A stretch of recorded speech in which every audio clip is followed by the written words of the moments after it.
अस्सलामुअलैकुम नाजरीन हजरात, चैनल को अभी सब्सक्राइब नहीं किया है तो चैनल को सब्सक्राइब कर लीजिए, साथ में बेल आइकन ज़रूर दबा दीजिए ताकि आने वाली वीडियो की नोटिफिकेशन आपको मिलती रहे। इसलिए इस नीयत से सुने कि इस पर इंशाअल्लाह अमल करना है। मेरे प्यारे आका सल्लल्लाहु अलैहि वसल्लम के प्यारे दीवानों, कामयाबी का चौथा उसूल है नरमी, सॉफ्ट।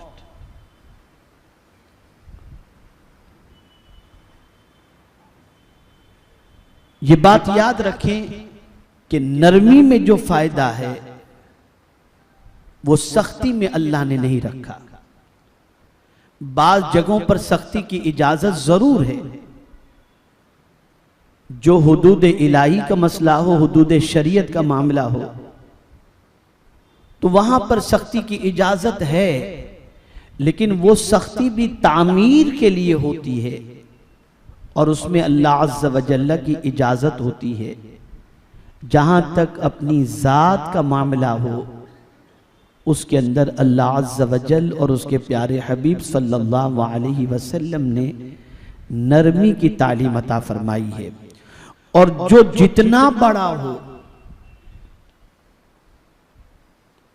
उसके लिए उतनी ही ज्यादा नरमी दरकार होती है। अब मैं आपको कुरान मुकद्दस की रोशनी में समझाऊं।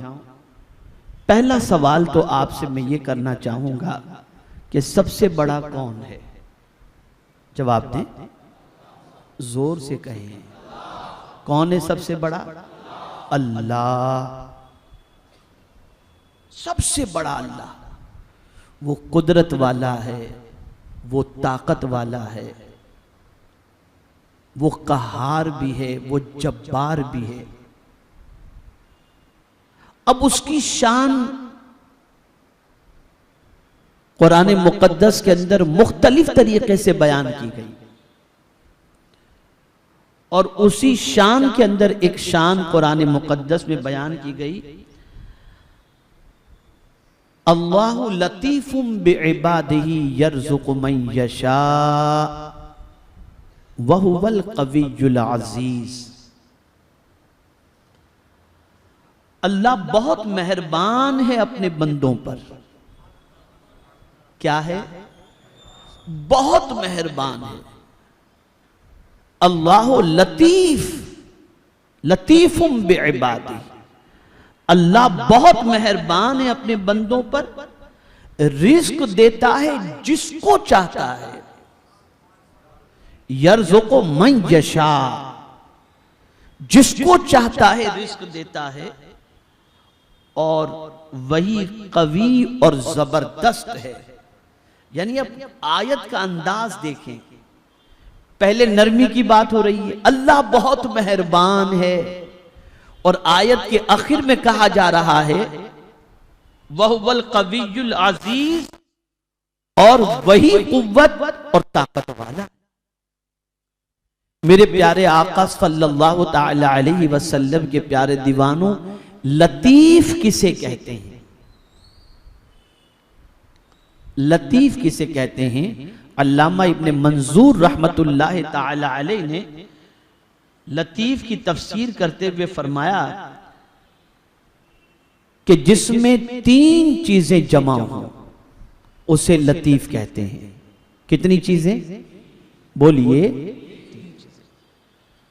पहली चीज, जो काम करे उसमें सख्ती और दुरुस्ती न हो।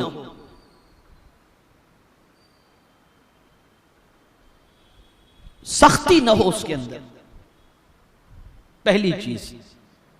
तो अब आप देखिए, अल्लाह अज़्ज़ व जल्ल पालने वाला है ना। कौन पालता है? बोलिए, कौन पालता है?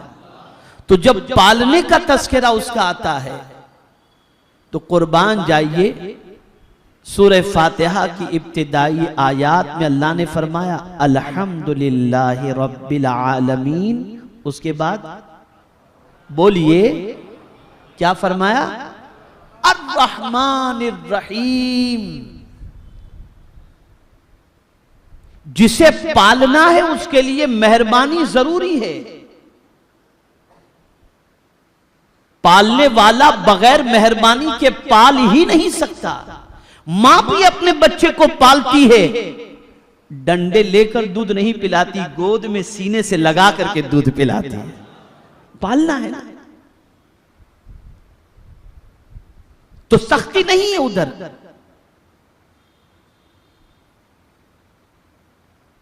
तो मेरे प्यारे आका सल्लल्लाहु ताला अलैहि वसल्लम के प्यारे दीवानों, सख्ती न होना ये लतीफ होने के लिए 3 चीजों के मजमूए में से एक सिफत है कि अल्लाह अज़्ज़ व जल लतीफ है। तो इस एतबार से लतीफ भी है कि परवरदिगार जल्ल जलालहू अपने बंदों की परवरिश नरमी से फरमाता है, अपने बंदों पर मेहरबान है, सख्ती नहीं फरमाता। मेरे प्यारे आका सल्लल्लाहु अलैहि वसल्लम के प्यारे दीवानों, दूसरी चीज, वो अपने बंदों के बारीक से बारीक मनफ़ियातों और मसलहतों पर आगाह हो। अपने बंदे के लिए क्या चीज नफा बख्श है, उसके सिलसिले में बारीक छोटी सी छोटी चीजें भी जिसके इल्म में है उसे लतीफ कहते हैं। अब आप देखें, एक बच्चा पैदा हुआ तो पैदा करने वाली जात खुदा की है, लेकिन अल्लाह ने उस बच्चे को दांत नहीं दिए, कुव्वते गोयाई नहीं अता फरमाई। बच्चे का पेट बहुत छोटा है, हाजमे की कुव्वत नहीं है उसके अंदर। तो ये नहीं कि बच्चा पैदा हुआ तो फौरन उसके मुंह में रोटी रख दी जाए, दांत है नहीं, चबाएगा कैसे? तो बारीक से बारीक नफे की चीज से मेरा मौला आगा है, तो उसने उस बच्चे के लिए दूध को बतौर ग़िज़ा रखा कि न उसको दांत की जरूरत है न और किसी चीज के चबाने की जरूरत है, बस मुंह अपनी मां के पिस्तान से लगाया, दूध पिया और उसको अल्लाह ने ग़िज़ा अता फरमा दी, उसे कुव्वत अता फरमा। और फिर आप देखें, बड़ा फर्क है इंसान और जानवर के अंदर, बड़ा फर्क है। जानवर का बच्चा पैदा होते ही चलना शुरू कर देता है और इंसान का बच्चा पैदा होते चल भी नहीं सकता। आप देखें ना, बकरी के छोटे से बच्चे को देखें, पैदा हुआ और चलना शुरू कर दिया वो। लेकिन जानवर का बच्चा पैदा होते ही चल लेता, इंसान का बच्चा चल नहीं पाता, नहीं चल पाता इंसान का बच्चा। और इसीलिए मेरे प्यारे आका सल्लल्लाहु अलैहि वसल्लम के प्यारे दीवानों, इंसानों में किसी बच्चे को यतीम कब कहा जाता है? जब उसके बाप का, यानी बच्चा नाबालिग है और उसके बाप का इंतकाल हो जाए तो उसे यतीम कहा जाता है। और जानवर यतीम कब होता है? जब उसकी मां का इंतकाल हो जाए तो उसे यतीम कहा जाता है, इसलिए कि इंसान की परवरिश करने वाला बाप है और जानवर को ग़िज़ा और दूध पिलाने वाली उसकी मां है। जानवर का कोई नर जो है वो कमाने थोड़ी जाता है, कमाने नहीं जाता। जानवर का बच्चा पैदा हुआ, मां का इंतकाल हुआ, वही बच्चा घास खा करके जिंदगी गुजार रहा। बाप कहीं से घास लाकर या नर बकरा लाकर के जमा करके घास थोड़ी रखता है कि ले मेरे बच्चे तू अब घास खा ले, नहीं। तो जानवर का बच्चा यतीम कब होता है? जब मां का इंतकाल हो जाए। और इंसान यतीम कब होता है, बच्चा यतीम कब होता है? जब बाप का इंतकाल हो जाए। तो मेरा करीम अपनी शान करीमी के एतबार से अपने बंदों के बारीक से बारीक नफा को और अपने बंदों की बारीक से बारीक मसलहतों को जानता है, और उसी एतबार से परवरदिगार अपने बंदों की परवरिश फरमाता है। लतीफ के लिए तीसरी चीज जो बताई गई वो ये है कि जिसको कोई नेमत अता फरमाना चाहे उसके अता फरमाने पर कादिर हो। मेरा मौला अपने बंदे को जो देना चाहे वो कादिर मुतलक है, जब चाहे, जैसे चाहे, जो चाहे अपने बंदे को अता फरमा दे। तो ये अल्लाह की शान, शान लतीफी है। तो परवरदिगार मेहरबान है। अब मैं आपको कुरान की रोशनी में मजीद समझाऊंगा तो आप महसूस करेंगे कि नरमी अल्लाह को कितनी पसंद है। और ये वस्फ अल्लाह अज़्ज़ व जल्ल ने अपने बंदों को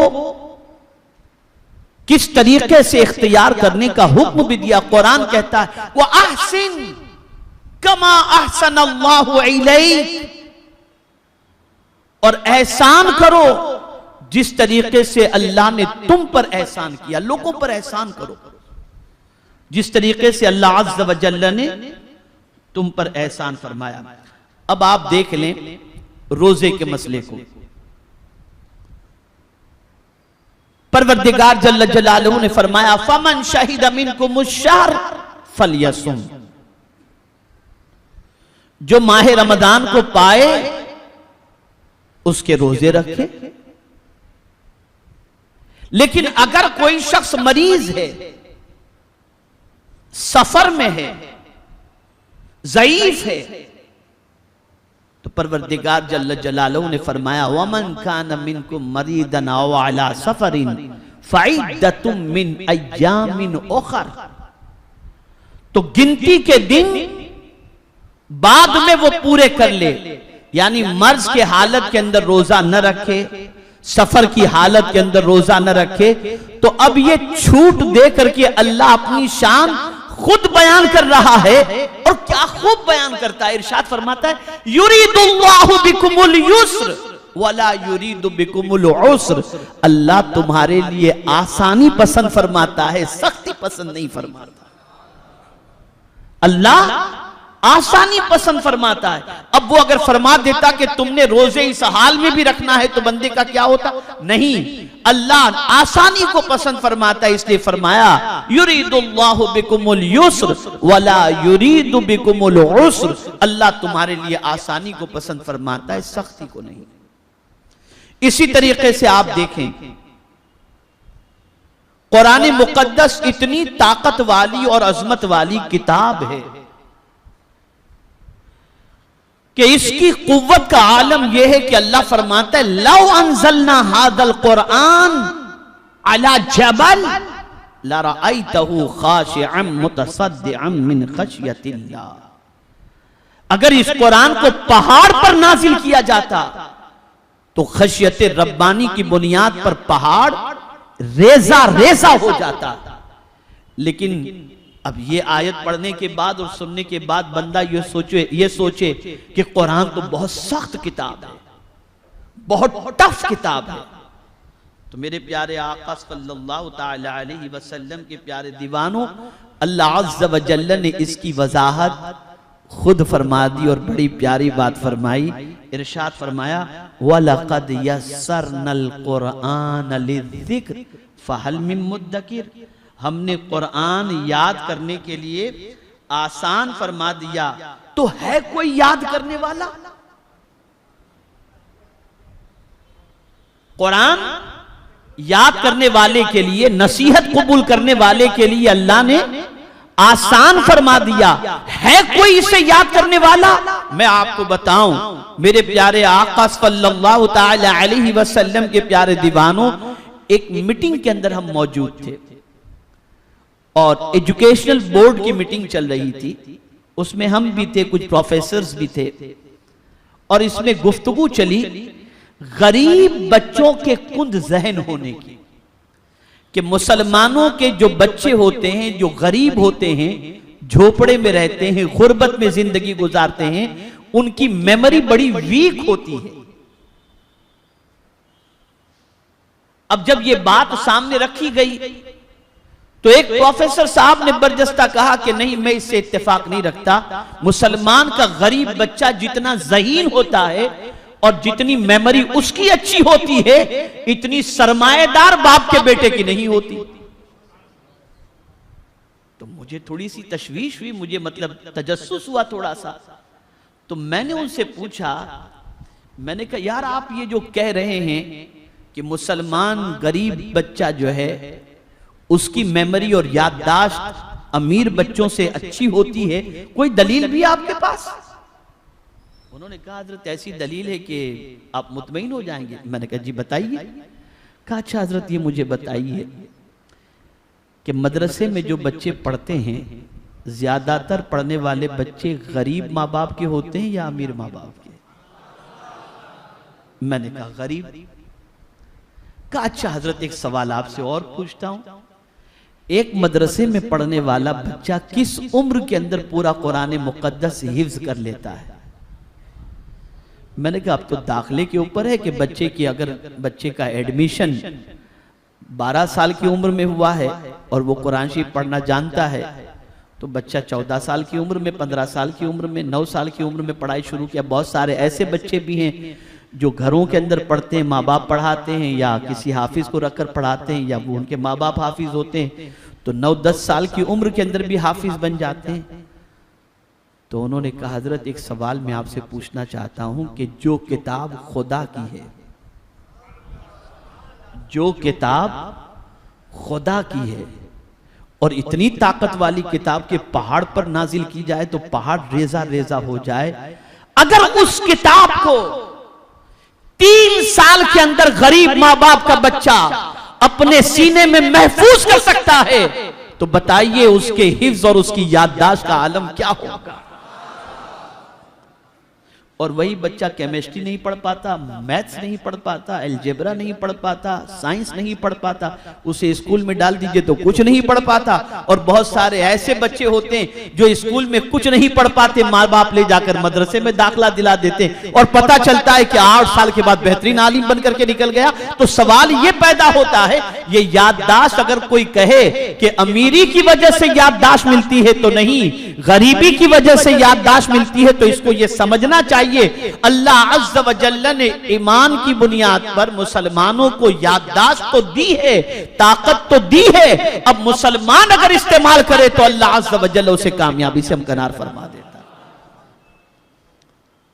तो कुरान याद करने वालों के लिए अल्लाह ने इजी रखा है, बहुत आसान रखा है। याद करने वाला कोई हो तो ना। तो कुरान इतनी ताकतवर किताब कि इसकी ताकत का आलम यह है। अब जो बात अर्ज कर रहा हूं गौर से सुनिएगा, ये कितनी बड़ी किताब है और कितनी ताकत वाली और कुव्वत वाली किताब है कि आसमान पर पहुंच जाना, चांद की जमीन पर कदम रख लेना, सूरज की शुआओं को गिरफ्तार कर लेना, बड़े बड़े रॉकेट बना करके आसमानी दुनिया की सैर कराना, ये तो आसान है। लेकिन कुरान की एक आयत जैसी आयत पूरी दुनिया के साइंटिस्ट मिल करके भी नहीं बना सकते। ये इतनी ताकत वाली किताब, लेकिन मेरे करीम ने फरमाया इसको हमने आसान कर दिया, आसान कर दिया, क्योंकि इससे हिदायत लेनी है ना लोगों को, इससे लोगों को दुनिया और आखिरत की कामयाबी का रास्ता लेना है, इसलिए इसको आसान कर दिया, बहुत इजी कर दिया। मेरे प्यारे आका सल्लल्लाहु तआला अलैहि वसल्लम के प्यारे दीवानों, अल्लाह अज़्ज़ व जल आसानी को पसंद फरमाता है, नरमी को पसंद फरमाता है। और ये बात हमेशा के लिए जहन में रखो कि मेरे प्यारे आका सल्लल्लाहु तआला अलैहि वसल्लम के प्यारे दीवानों, जिस बंदे में नरमी होती है ना, उसकी तरफ लोगों का मैलान भी होता है और लोगों की मोहब्बत भी होती है। आकाए करीम सल्लल्लाहु अलैहि वसल्लम के हवाले से कुरान ने कहा, फबिमा रहमतिन मिनल्लाहि लिंत लहुम वलौ कुंत फज़्ज़न गलीज़ल क़ल्ब लनफ़द्दु मिन हौलिक। अल्लाह की रहमत से आप नर्म दिल हो, अगर आप सख्त दिल होते तो कुरान कहता है ये आपके करीब जो लोग नजर आ रहे हैं ना, ये सब छट जाते। ये लोग आपके करीब हैं इसलिए कि मेरे महबूब अल्लाह ने अपनी रहमत से आपको नर्म दिल बना दिया है। मेरे प्यारे आका सल्लल्लाहु तआला अलैहि वसल्लम के प्यारे दीवानों, अब मैं आपको नरमी से मुताल्लिक चंद हदीसें सुनाऊं और इन अहादीस को आप समाअत फरमाने के बाद महसूस करें कि नरमी अल्लाह को कितनी पसंद है और नरमी में अल्लाह अज़्ज़ व जल्ल ने कितना फायदा रखा है। अभी कल ही की बात है, कल ही की बात है, मदीने शरीफ से हम जिद्दा पहुंचे और जिद्दा से हमारी फ्लाइट बॉम्बे के लिए थी। बॉम्बे में लैंडिंग के लिए उसको सिग्नल नहीं मिल रहा था एयरक्राफ्ट को, और फ्लाइट जो है वो ऊपर ही ऊपर घूम रही थी, तकरीबन पौन घंटे तक ऊपर घूमती रही। हमारे एक साथी हमारे साथ सफर में थे, तो बरजस्ता अज़राहे मजाक की बात होने लगी, अगर बॉम्बे 3 का कोई पायलट होता ना तो सिग्नल बिग्नल तोड़ करके नीचे उतार ही देता। यानी अब आप सोचें कि हम लोगों की पहचान कैसी बन चुकी है। अब अपने मोहल्ले में देखिए, यहां कभी मैंने पुलिस वाले को, ट्रैफिक वाले को ट्रिपल सवारी बगैर हेलमेट कभी रोकते मैंने देखा ही नहीं है। वो डरता है कि अभी कुछ करेंगे तो मियां भाई ये गोश्त खा के आया, एक उठा के लगा दे। ये पोजीशन। इत्तेफाक से मेरे साथ हवाई जहाज के अंदर एक कनाडा का स्टूडेंट, एक कनाडा में काम करने वाला नॉन मुस्लिम मेरे बाजू में बैठा था और बातचीत चल रही थी। 10 साल के बाद वो आ रहा था, तो उसने मुझसे कहा कि कुछ इंडिया बदला है कि नहीं बदला। मैंने कहा तुमको अच्छा लगेगा, अभी इंडिया काफी बदल चुका है, लोगों में एजुकेशन आ चुका है, थोड़ा सा मतलब जो है चेंजिंग थोड़ी सी आई है। बोले हाँ मैंने भी लोगों से सुना है, 10 साल के बाद आ रहा हूं तो मैं सोचा जरा आपसे पूछ लूं। बातचीत ऐसे होने लगी, तो थोड़ी सी तब्दीली आई है, थोड़ी सी तालीम और तरबियत की वजह से। लेकिन फिर भी मैं आपको यह जरूर बताऊंगा कि घर के टूटने का रीजन, खानदान के बिखरने का रीजन, आपस के झगड़े और फसाद का रीजन गर्मी के अलावा और कोई चीज नहीं है। अगर मुसलमान हुजूर की तालीम पर अमल करके नरमी इख्तियार करते तो आज शीर और शकर बनकर अपनी जिंदगी गुजारते हुए चलते। नहीं। अब आप सुनिए हदीस से। जो लोग कहते ना भाई अपना गुस्सा तो यहां रहता है, संभल कर बात करना, कहते हैं ना लोग, और आज के शौहरों का तो कहना ही क्या, बात बात पे धमकी के अलावा कोई बात ही नहीं होती। तो ये सारी चीजों के नुकसान देखें और नरमी का फायदा जो हुजूर ने फरमाया है उसे समाअत फरमाए। आकाए करीम रऊफ रहीम अलैहि तहियत व तस्लीम इरशाद फरमाते हैं, बेशक अल्लाह रफीक है, यानी अपने बंदों पर नरमी फरमाने वाला है। अल्लाह रफीक है यानी अपने बंदों पर नरमी फरमाने वाला है, और नरमी करने पर वो कुछ अता करता है जो सख्ती पर और नरमी के सिवा किसी और चीज पर अता नहीं करता। ये हुजूर सल्लल्लाहु अलैहि वसल्लम का फरमान है। अल्लाह नरमी करने पर वो अता करता है जो सख्ती करने पर या उसके अलावा कोई चीज करने पर अल्लाह अता नहीं फरमाता। ये हुजूर सल्लल्लाहु अलैहि वसल्लम का फरमान है।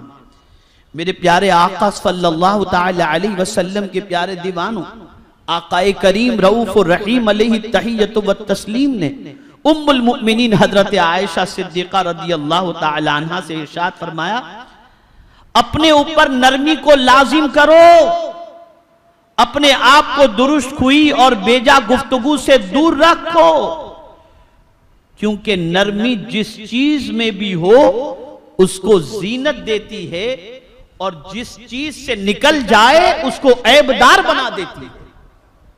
अगर नरमी किसी चीज से निकल जाए तो वो चीज ऐबदार बन जाती है। अब यहां एक छोटी सी बात बताऊं, गोश्त है, मिर्च है, मसाला है, सब कुछ है, लेकिन अगर नमक ना हो तो बोलिए बोलिए ना, जायका रहेगा? नहीं रहेगा। और नमक की खासियत क्या है? पिघल जाना। क्या है बोलिए? और ये पिघलने वाले का फायदा इतना रखा अल्लाह ने कि इसके बगैर कोई चीज अच्छी लगती ही नहीं। और इतनी सस्ती ये चीज रखी, इतनी सस्ती रखी कि कोई गरीब से गरीब इंसान भी नमक रोटी खाना चाहे तो खा सकता है। यह है नरमी का फायदा। और अभी एक हदीस सुनाऊं ना, तो इस हदीस को सुनने के बाद मैं समझता हूं कि आपका ईमान ताजा हो जाएगा। ऐसा ईमान ताजा होगा कि आप आज से ये कोशिश करेंगे कि इंशाअल्लाह हमारे अंदर नरमी ही नरमी रहे। सख्ती जो है, जहां शरीयत की इजाजत है वहां सख्ती, बाकी अपनी जात के लिए हमेशा नरमी ही हमारे अंदर पैदा हो जाए। सुनना चाहेंगे वो हदीस शरीफ? अल अम्न वल उला में आकाए करीम रऊफ़ुर रहीम अलैहि तहियतु व तस्लीम की एक हदीस आला हजरत अजीमुल बरकत इमाम इश्क़ व मोहब्बत ने नक़ल फरमाई। मेरे आका सल्लल्लाहु अलैहि वसल्लम इरशाद फरमाते हैं, जिसको नरमी मिली या जिसका दिल नर्म हुआ, मेरे आका फरमाते उसको मेरी रहमत से कुछ हिस्सा मिल गया। अब आप मुझे बताइए कितनी बड़ी नेमत है। नरमी इतनी अजीम दौलत है कि नरमी की वजह से आकाए करीम सल्लल्लाहु ताला अलैहि वसल्लम की रहमत का हिस्सा कुछ मिल जाना है।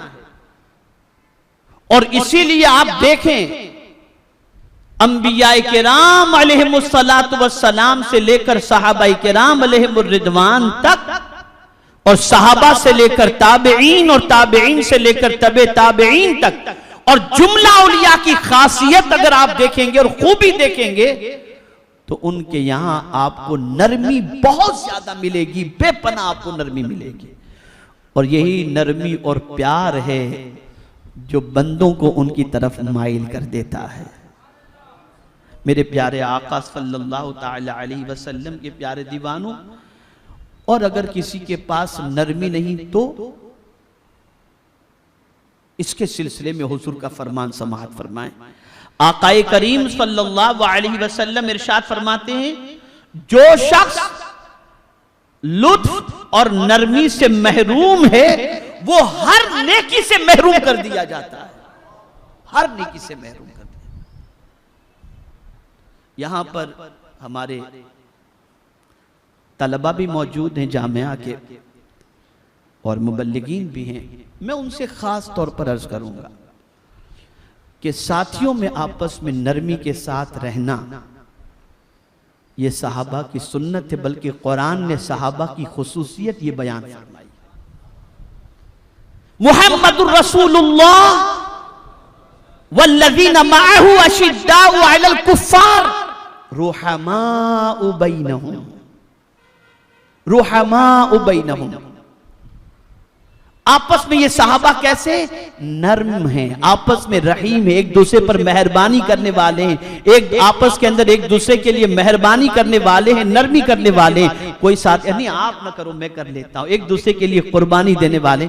हमारे यहाँ थोड़ा सा मसला होता है, शैतान चूंकि चंद लोगों को बहुत ज्यादा परेशान करता है, उनमें सबसे पहले तालिबे इल्म को परेशान करता है, बहुत ज्यादा परेशान करता है, उलमा को भी बहुत परेशान करता है।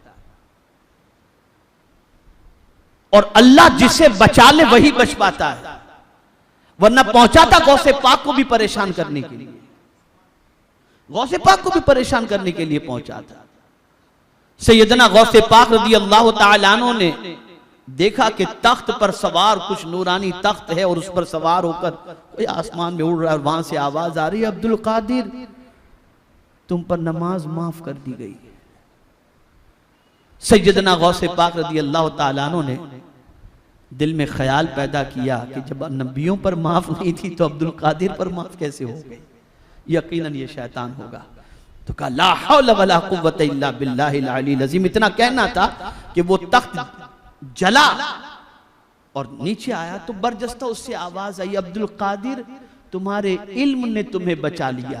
गौसे पाक फौरन होश में आए, होश में तो थे, जलाल में आए, फरमाया नहीं मेरे इल्म ने नहीं, मेरे खुदा के फजल ने मुझे बचा लिया, खुदा के फजल ने बचा लिया। तो तलबा और उलमा इनको शैतान बहुत ज्यादा परेशान करता है, और तलबा उलमा, मुबल्लिगीन अगर कुरान और हदीस को पेश नजर रखकर उस पर अमल करें तो दुनिया की कोई ताकत उनको कामयाबी से नहीं रोक सकती है। इसलिए कि नतीजा कुरान और हदीस पर अमल का वही बरामद होगा जो अल्लाह ने फरमाया और उसके रसूल सल्लल्लाहु अलैहि वसल्लम ने फरमाया। तो जिस इंसान से नरमी निकल जाए, सरकार सल्लल्लाहु ताला अलैहि वसल्लम ने फरमा दिया, वो हर नेकी से महरूम कर दिया जाता है, हर नेकी से महरूम। मेरे प्यारे आका सल्लल्लाहु ताला अलैहि वसल्लम के प्यारे दीवानों, और अगर किसी को नरमी मिल जाए तो, कोई नरम दिल हो तो, अब उसकी फजीलत सुने और ईमान ताजा करें। मेरे आका सल्लल्लाहु अलैहि वसल्लम ने इरशाद फरमाया, जिसको लताफत और नरमी का कुछ हिस्सा दिया गया, कुछ हिस्सा, कि थोड़ा भी नरम दिल है वो, कुछ हिस्सा उसको मिला, तो सरकार सल्लल्लाहु अलैहि वसल्लम फरमाते उसको दुनिया और आखिरत का हिस्सा दिया गया। यानी ये नहीं कि नरमी की वजह से वो बुज़दिल हो गया, नहीं, उस नरमी की वजह से अल्लाह अज़्ज़ व जल उसको दुनिया और आखिरत में से उसको हिस्सा अता फरमाएगा। यानी वो नरमी उसके अंदर है, ये नरमी ही ऐसी चीज है कि अगर नरमी मिल गई तो दुनिया और आखिरत का कुछ हिस्सा अल्लाह ने उसे अता फरमा दिया।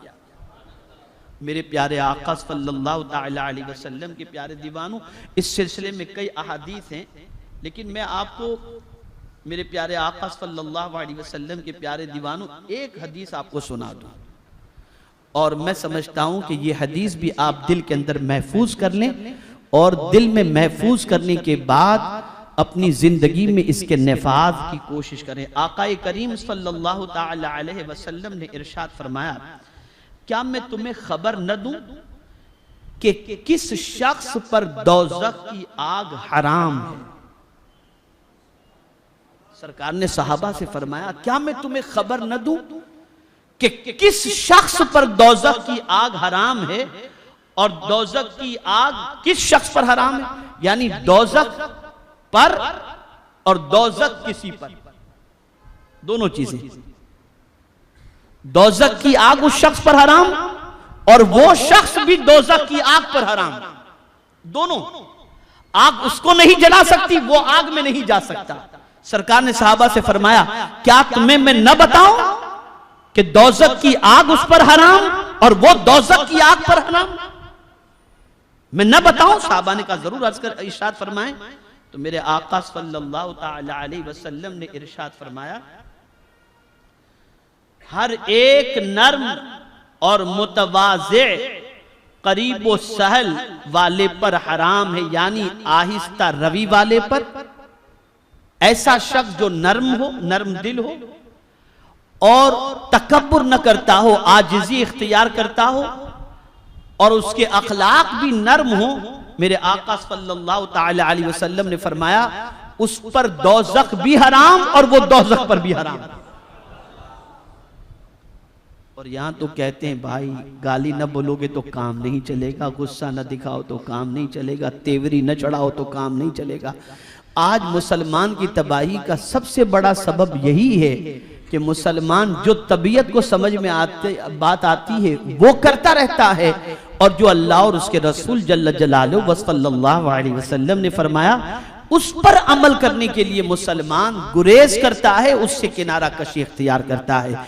मेरे प्यारे आका सल्लल्लाहु ताला अलैहि वसल्लम के प्यारे दीवानों, तो नरमी जिस चीज में भी होगी अल्लाह उस चीज को जीनत अता कर देता है, उस चीज में खूबसूरती पैदा फरमा देता है और उसके लिए लोगों के दिलों में मोहब्बत पैदा फरमा देता है, उसकी बातों में अल्लाह तासीर पैदा फरमा देता है, उसके करीब लोगों को कर दिया करता है।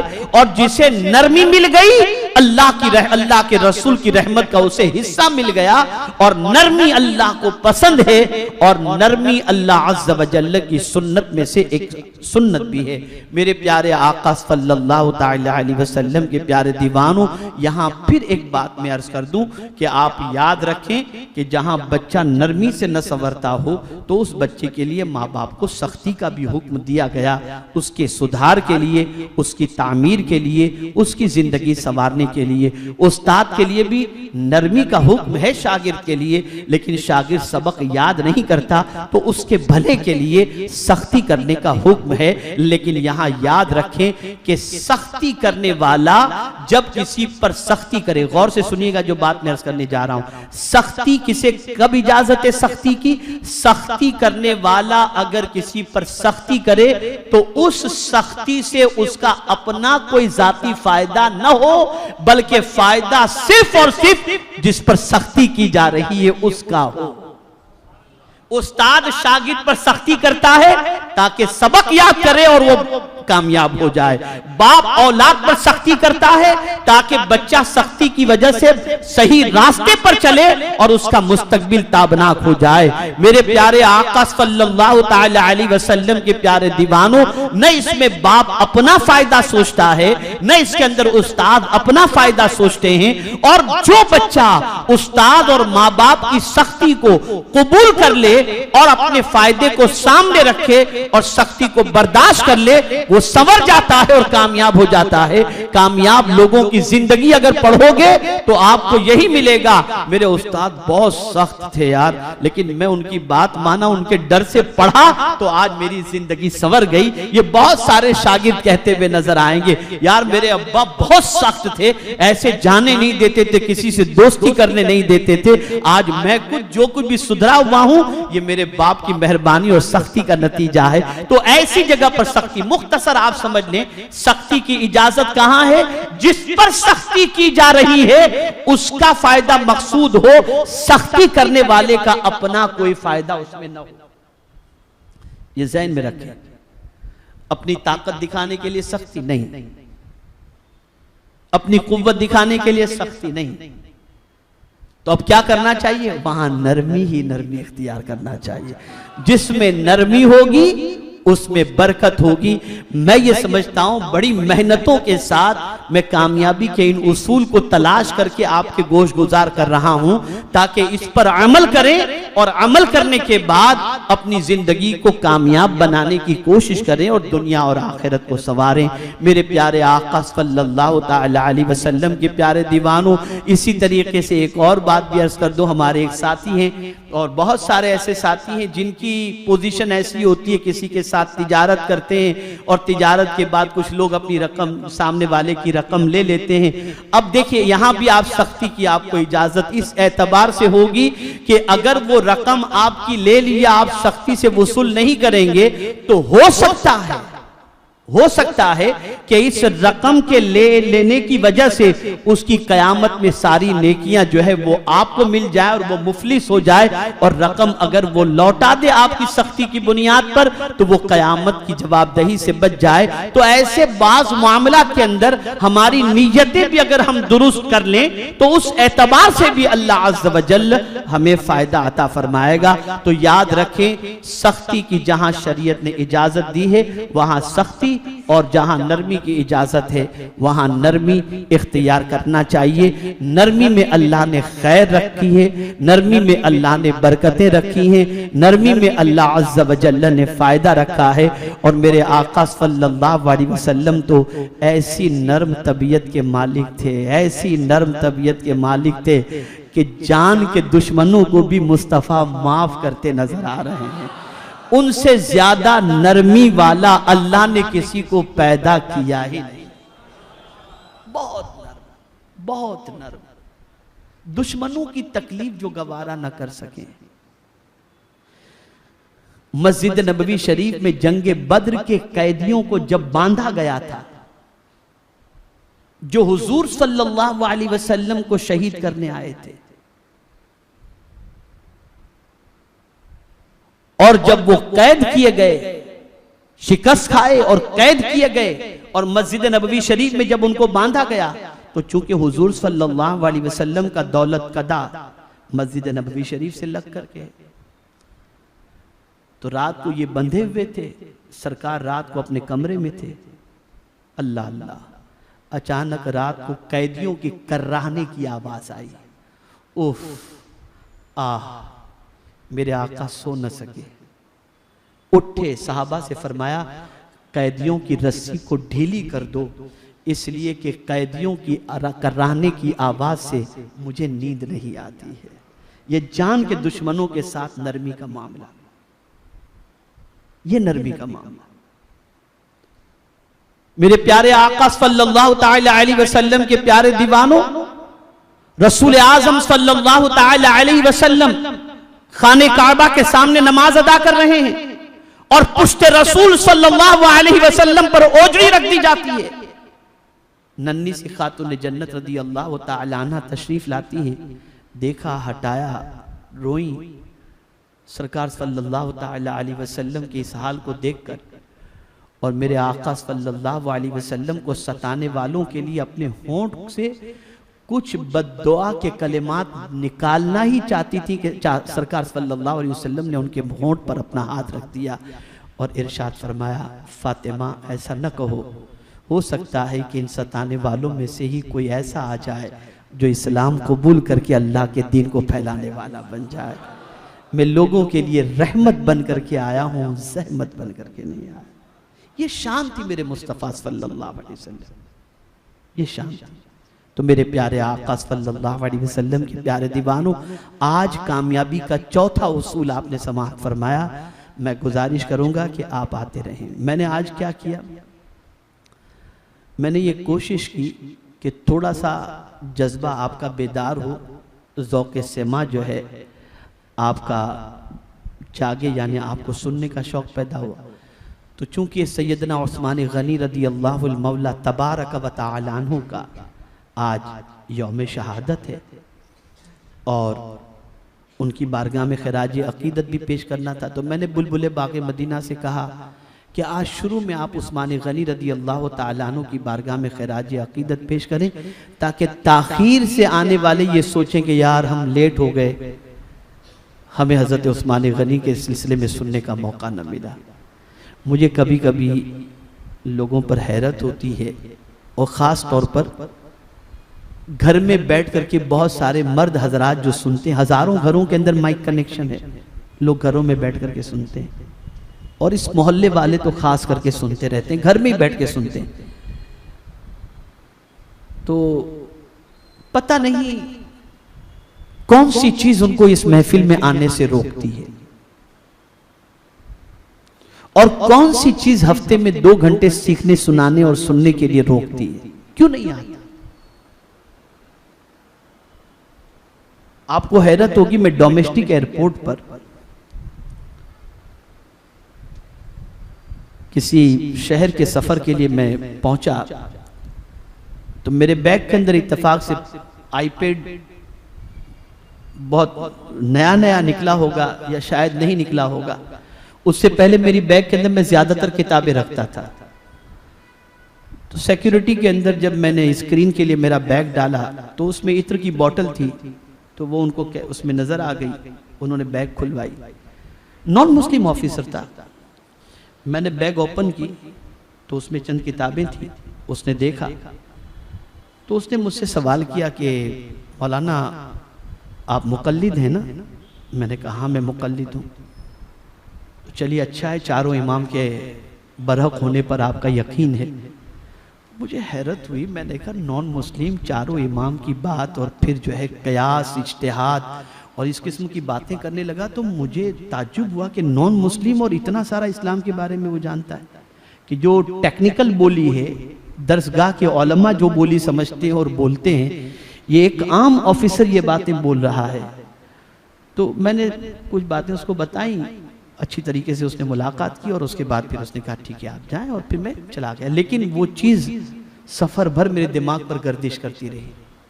मैंने सोचा पैदाइशी मुसलमान कुरान भी सही पढ़ना नहीं जानता, और नॉन मुस्लिम का आलम यह है कि वो तकलीद और गैर मुकल्लिद और इन सारी चीज़ों के बारे में मालूमात रखता है। हैरत की बात है, जो इस्लाम को नहीं मानते वो इस्लाम पढ़ रहे हैं, और जो इस्लाम को मानते हैं उनको सीखने सिखाने का टाइम ही नहीं। सीखो, आओ। यहां आने के बाद कुछ सीखने को मिलता है कि नहीं मिलता? जवाब दें। तो क्यों टाइम पर नहीं आते? मैंने यहाँ पर अल्हम्दुलिल्लाह मौलाना अंजार साहब को आपको जानकर खुशी होगी, जो हदीस का यहाँ पर दर्स देते हैं ना, हर शनिचर को यहाँ पर अल्हम्दुलिल्लाह आपको तकलीद के हवाले से, इमाम आज़म के हवाले से, हदीस के हवाले से जो यहाँ पर बयान देते हैं। आपको मालूम है हमारे इदारे के दो तलबा, दो फारिगीन, मौलाना अंजार और मौलाना असगर, अभी मुंबई यूनिवर्सिटी के अंदर वो MA अरबी के अंदर कर रहे हैं। मुंबई यूनिवर्सिटी के अंदर अरबी स्पीच का कंपटीशन हुआ, तो मुंबई यूनिवर्सिटी के अंदर यही दोनों हमारे इदारे के फाजिल फर्स्ट और सेकंड पोजीशन पर आए और उन्होंने हासिल किया। मौलाना असगर फर्स्ट प्राइज उन्होंने हासिल की और मौलाना अंजार ने सेकंड प्राइज हासिल की। उनको यहां पर मैं स्टार्ट में इसलिए रखता हूं ताकि हदीस सीखें आप जाने कि आप जिनके मुकल्लिद हैं उनके सिलसिले में क्या आपको मालूमात आना ही नहीं है, सीखना ही। शौक खत्म हो चुका, मर चुका शौक, अपने मजहब के बारे में जानने का शौक मर चुका। हाँ, बस जल्दी से जन्नत में कैसे चले जाए, मौलाना कोई वजीफा बता दो, बस इतना ही। जन्नत इतनी सस्ती होती तो करबला में इमाम हुसैन को अपने बेटे कुर्बान करने की जरूरत नहीं थी। तो मैं आपसे गुजारिश करता हूं जल्दी आया करो। आएंगे आप लोग इंशाल्लाह?